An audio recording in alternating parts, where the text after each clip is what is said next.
गरीब माँ बेटी और जादुई आम की खेती। नरेणापुर के छोटे से गांव में कलावती अपनी बेटी रूपाली के साथ रहती थी। कलावती एक विधवा औरत थी और एक आम के बगीचे में काम करके अपनी बेटी और अपना गुजारा कर रही थी। आज तो बहुत ही ज्यादा धूप हो रही है। इतनी धूप में काम करने में बहुत परेशानी हो रही है। अरे क्या धीरे धीरे लगे हुए हो, जल्दी जल्दी काम करो, शाम तक सारा का सारा काम हो जाना चाहिए।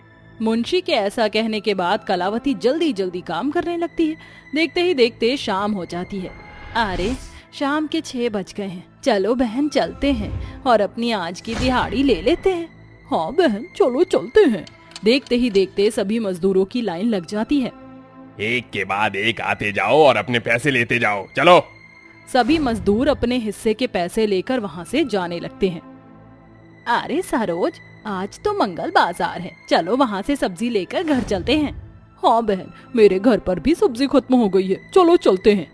कलावती सरोज के साथ सब्जी मंडी में पहुँच जाती है, जहाँ पर सबसे सस्ती से सस्ती सब्जियाँ ढूंढती है और खरीदने के बाद वह अपने घर के लिए निकल पड़ती है। चलो बहन, मेरा घर तो आ गया है, तुम ध्यान से जाना, आगे का रास्ता बहुत ज्यादा खराब है और तो और गांव में लाइट भी नहीं आ रही है, अंधेरे में ध्यान से चलना। सरोज की बात सुनने के बाद कलावती आगे की तरफ बढ़ने लगती है। चलते चलते चारों तरफ से घना अंधेरा और शांति नजर आती है। वह अंदाजा लेकर सीधा सीधा चलती रहती है। अंदर से उसे थोड़ी घबराहट भी होती है। इतना अंधेरा है, यहाँ ठंडक बहुत है।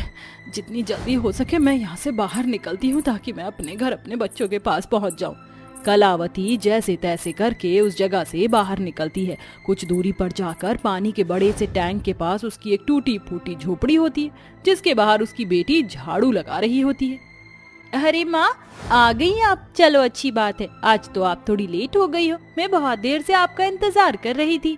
हाँ हाँ, दरअसल आज मैं सब्जी मंडी चली गई थी, घर में सारी सब्जियाँ खत्म हो गई हैं। चलो अच्छी बात है, आप सब्जियाँ तो ले आई हो, वैसे भी सब्जी खत्म ही हो गई थी।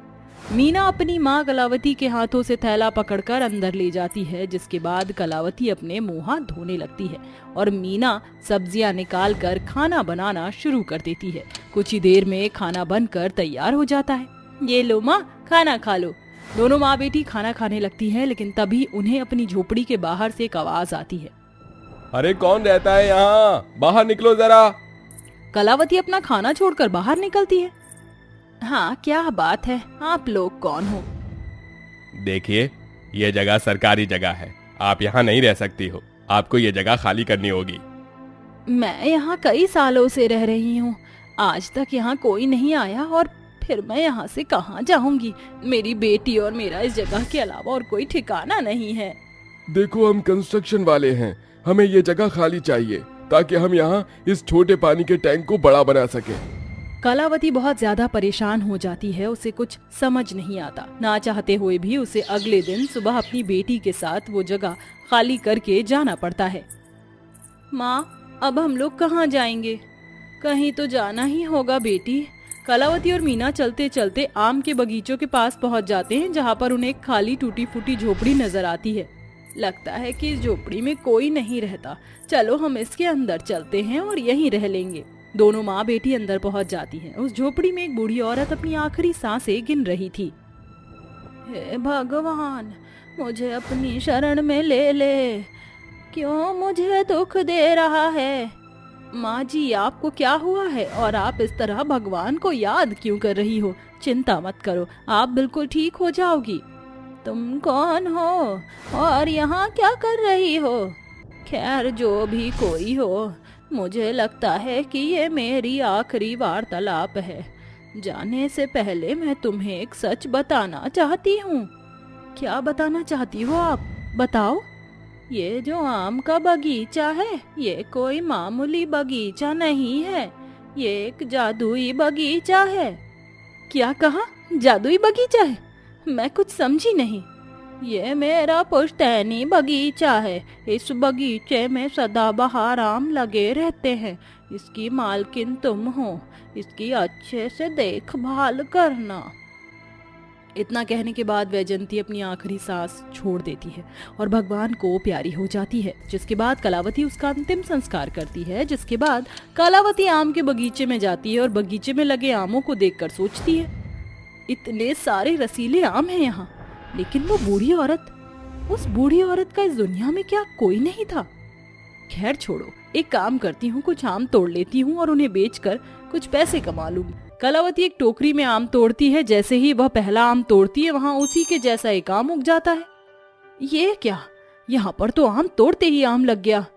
इसका मतलब वो बूढ़ी औरत सच कह रही थी, ये कोई मामूली बगीचा नहीं, एक जादुई बगीचा है। तभी मीना भागते हुए कलावती के पास आती है और उससे कहती है, माँ आपको पता है ये बगीचा सचमुच में जादुई बगीचा है। वो औरत सच ही बोल रही थी, यहाँ तो मर्जी आम तोड़ लो, वो अपने आप वैसे ही अचानक से उग जाता है। देखो मैं आपको दिखाती हूँ। ऐसा कहकर मीना भी एक आम तोड़ती है, जिसके बाद वहाँ पर अचानक से एक आम अपने आप उग जाता है। बेटी, परेशान होने की जरूरत नहीं है, मैंने भी ये करिश्मा अपनी आंखों से खुद देखा है। ये समझो ऊपर वाला जब भी देता है छप्पर फाड़ कर ही देता है। लगता है हमारी किस्मत ही बदल गई।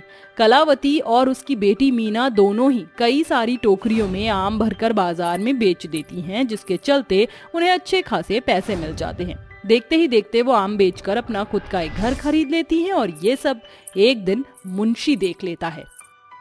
अरे बाबा, क्या बात है, मुझे तो यकीन ही नहीं होता। ये सड़क छाप गरीब इतनी अमीर कहाँ से हो गई? इसके पास इतना बड़ा घर कहाँ से आया? मुंशी इस बात को गांव में और भी आदमियों में फैला देता है, जिसके बाद सभी हैरान रह जाते हैं। अरे लगता है इसने कोई चोरी और डकैती की है, लेकिन इस छोटे से बगीचे से ये इतना पैसा कैसे कमा सकती है? आज इस बात का पता लगा कर ही रहेंगे। मेरा इस पूरे गांव में सबसे बड़ा आम का बगीचा है। इतना पैसा तो मैं भी नहीं कमा रहा जितना ये छोटे से बगीचे से कमा रही है। रात होते ही इसके आम के बगीचे का राज ढूंढने चलेंगे। रात के समय मुंशी गांव के कुछ आदमियों के साथ कलावती के बगीचे में घुस आता है। कितने रसीले आम हैं, इन्हें देखकर तो खाने का मन कर रहा है। वैसे भी किसी को क्या पता चलेगा, एक तोड़ ही लेता हूँ। मुंशी जैसे ही एक आम तोड़ता है, उस आम की जगह पर दूसरा आम उग जाता है। अरे वाह, देखो तो सही, ये तो जादुई आम का बगीचा है। इन पेड़ों के ऊपर कोई भी आम तोड़ो तो अपने आप उसी जगह दूसरा आम उग जाता है। चलो भाइयों, एक काम करते हैं, इन पेड़ों को ही काट कर ले जाते हैं। एक एक हम सभी लगा लेंगे अपने अपने घर के बाहर। वो सभी आदमी आरी लेकर पेड़ों को काटने ही वाले होते हैं कि तभी वहाँ बूढ़ी औरत की आत्मा आ जाती है। तुम लोग ऐसे नहीं मानोगे, तुम जैसे लालचियों से मैंने इस आम के बगीचे को कितना बचाया, लेकिन तुम किसी गरीब का भला नहीं होने दोगे। अभी तुम्हें मैं सबक सिखाती हूँ। वो औरत अपनी शक्तियों से उन्हें आसमान में उड़ाकर जमीन पर पटकती है, जिसके चलते उन्हें अपनी गलती का एहसास होता है और वो सभी बूढ़ी औरत की आत्मा से माफी मांगते हैं। हमें माफ कर दो, हमें जाने दो। आज के बाद हम इस जादुई आम के बगीचे में कभी नहीं आएंगे और ना ही कभी लालच करेंगे। हमें माफ कर दो और हमें जाने दो। बूढ़ी औरत की आत्मा उन्हें जाने देती है। उस दिन के बाद से उस जादुई आम के बगीचे की देखरेख कलावती और उसकी बेटी मीना के हाथों में ही होती है और वो अब उस आम के बगीचे के चलते खुशी खुशी अपने जीवन में जीने लगते हैं। जानकी नाम की एक बुढ़िया अपनी 3 पोती अंजलि, कीर्ति, श्रेया के साथ रहती थी। वो अपनी पोती का काफी समय से ख्याल रख रही थी। दरअसल एक हादसे में उसके बहू बेटे चल बसे। तब से वो अपनी पोतियों को पाल पोस रही थी। अपनी बूढ़ी आंखों और कमजोर हाथ पैरों के बलबूते पर भी वो दूसरे के घर जाकर झाड़ू पोछा का काम करती है। ऐसे ही शाम के समय मालकिन शिवानी उससे कहती है, अरे ओ अम्मा, यहाँ हाथ पर हाथ रखकर क्यों बैठी हो? तुम्हें काम वाम दिया था मैंने, वो हो गया क्या? बर्तन साफ हो गए? हाँ बेटा, मैंने बर्तन साफ कर दिए, रसोई साफ कर दी। मैं थक गई थी तो थोड़ी देर बैठ गई, इसीलिए मुझे पता है शाम का टाइम हो गया है। मैं तुम्हारे लिए चाय बनाकर लाती हूँ। एक तो बढ़िया हो आप, इतने धीरे धीरे काम करती हो। मेरी चुप्पी का फायदा मत उठाइए, मुझे कहना ना पड़े, काम समय पर कर दिया कीजिए। मेरा बस चले तो मैं आपको काम पर रखूं ही ना, कछुए की तरह करती हो। अरे नहीं नहीं बेटा, ऐसा मत बोल। तू तो जानती है मुझे अपनी 3 पोतियों को देखना पड़ता है। होता नहीं है मुझसे, लेकिन उनके लिए तो जीना ही है मुझे। मैं तुझे शिकायत का मौका नहीं दूंगी। 2 मिनट रुक, अभी अदरक वाली चाय बनाकर लाती हूँ। बस इसी बात की वजह से मैं आपसे कुछ ज्यादा कहती नहीं हूँ, लेकिन काम तो आपको करना पड़ेगा। अगर पैसे चाहिए तो मुफ्त का खाना तो किसी को नहीं पचता। ये सुनकर बुढ़िया चाय बनाकर शिवानी को पिलाती है, जिसे पीकर वो कहती है, आहा, बस आपकी हाथ की बनी अदरक वाली चाय पीकर मुझे बड़ा सुकून मिलता है और आपका बनाया हुआ खाना भी बहुत अच्छा होता है। इसीलिए मैं आपको कुछ कहती नहीं हूँ ज्यादा। शाम हो गई है, जाइए आप अपने घर जाइए। ठीक है, खाना मैंने बना दिया है और थोड़ा सा खाना बच रहा है तो मैं ले जाऊं? नहीं अम्मा, आज मेरी बहन आ रही है तो वो खा लेगी, आप फिर कभी ले जाना। ये कहकर जानकी अपने घर चली जाती है, जहाँ उसकी पोतियां बेसब्री से इंतजार कर रही थीं। दादी आ गई, दादी आ गई। दादी, आप हमारे लिए कुछ खाने की चीज लाए हो? हाँ दादी, बहुत भूख लगी है। 4-5 घंटों से हमने कुछ नहीं खाया। नहीं बच्चों, मैं कुछ लेकर नहीं आ पाई।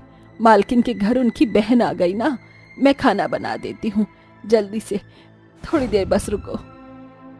ऐसा कहकर दादी अपने घर में बचे कुचे 1-2 मुट्ठी दाल और चावल को लेकर पानी डालकर पतली वाली खिचड़ी बना लेती है, जिसे खाकर बच्चे कहते हैं, दादी ये तो बहुत पानी वाली खिचड़ी है, दाल भी कम है और अच्छी नहीं बनी। दादी ये नहीं खाना हमें, इतने दिन से आप हमें अजीब अजीब सा बोरिंग खाना खिला रही हो। कुछ अच्छा बना दो ना, हमारे दोस्त तो बर्गर पिज्जा खाते हैं। आज सोनू की मम्मी उसके लिए पैटीज लेकर आई हैं। दादी आप हमें कब खिलाओगे ये अमीर वाला खाना? हाँ दादी बताइए ना, हमें भी एक अमीर वाला खाना खाना है। अरे बेटा, अभी पगार आने में वक्त है, थोड़ा सब्र करो। और घर का राशन, तुम्हारे स्कूल की फीस भी तो देनी है। अमीर वाला खाना तो मैं खिला दूंगी तुम्हें किसी दिन, जब पैसे होंगे।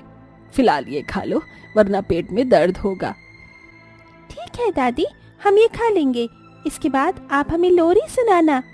ठीक है बच्चों। ये कहते ही बच्चे खाना खा लेते हैं। फिर जानकी उन्हें लोरी सुनाती है। चंदनिया छुप जाना रे, क्षण भर को लुक जाना रे, बिटिया मेरी सो जाए, नींदी आँखों में आ जाए। लोरी लोरी लोरी लोरी। चलो, तीनों सो गई। मेरी पोती अमीर वाला खाना मांग रही है, मुझे इनकी ये इच्छा पूरी करनी ही होगी, क्योंकि उनके माता पिता नहीं हैं, तो ये आस मुझसे लगाती है। ऐसा कहकर बुढ़िया सो जाती है। अगले दिन से वो मेहनत करके अपनी मालकिन के यहाँ काम करती है और वहाँ का खाना बच जाया करता था तो घर लाकर अपनी पोतियों को खिलाती थी। उसे जो पगार मिलती है उससे वो घर का थोड़ा सा राशन ले आती है और बाकी पैसों से अपने पोतियों की स्कूल फीस भर देती है। वो बहुत कोशिश करती है कि उनके लिए थोड़े से पैसों से जलेबी, रबड़ी या समोसे ले आई, लेकिन बदकिस्मती तो उसके साथ थी।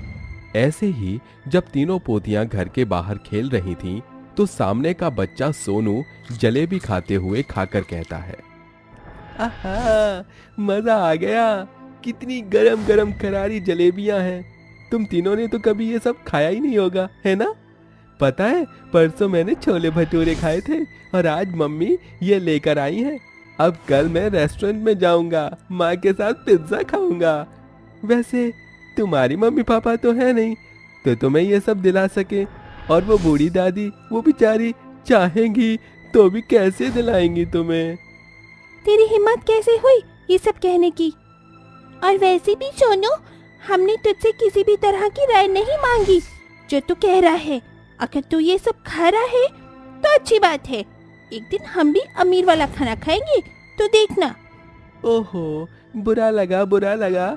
जिसको बुरा लगता है ना, वो वैसे ही डींगे हाँकता है। मैं तो चला और गर्मा गर्म जलेबियां खाने। ये कहकर सोनू चला जाता है, जिससे तीनों बहनों को बहुत बुरा लगता है। वहीं जानकी की हालत कमजोर हो रही थी, जिस वजह से वो धीरे काम करती थी। इसी बात की वजह से एक दिन शिवानी कहती है, बस अम्मा, बहुत हो गया तुम्हारा, अब तुम्हें कल से आने की जरूरत नहीं है काम पर। इतना सर पर नहीं चढ़ा सकती मैं तुम्हें। धीरे धीरे काम करती हो। अरे नहीं नहीं बेटा, ऐसा मत कर। मैं कहाँ जाऊंगी, अपनी तीनों पोतियों को कैसे पालूंगी बेटा? घर का खर्चा भी तो है। वो सब मैं नहीं जानती, आप जाइए। ये लो अपनी बची कुची 4 दिन के पैसे। जानकी बहुत रोती है, लेकिन शिवानी उसकी नहीं सुनती और काम से निकाल देती है। हफ्ता भर बीत जाता है। जानकी के घर बचा कुचा राशन भी खत्म हो जाता है, जिस वजह से 2 दिन बच्चों को भूखा रहना पड़ता है। फिर वो एक दिन मंदिर के पास आकर भंडारे का खाना खा लेते हैं, लेकिन फिर दादी और पोती भूखे थे, जिस वजह से वो रोड पर भीख मांगने के लिए मोहताज हो गए। हे भगवान, ये कैसे जिंदगी दे रहे हैं आप? थोड़ा तो हम पर रहम करिए।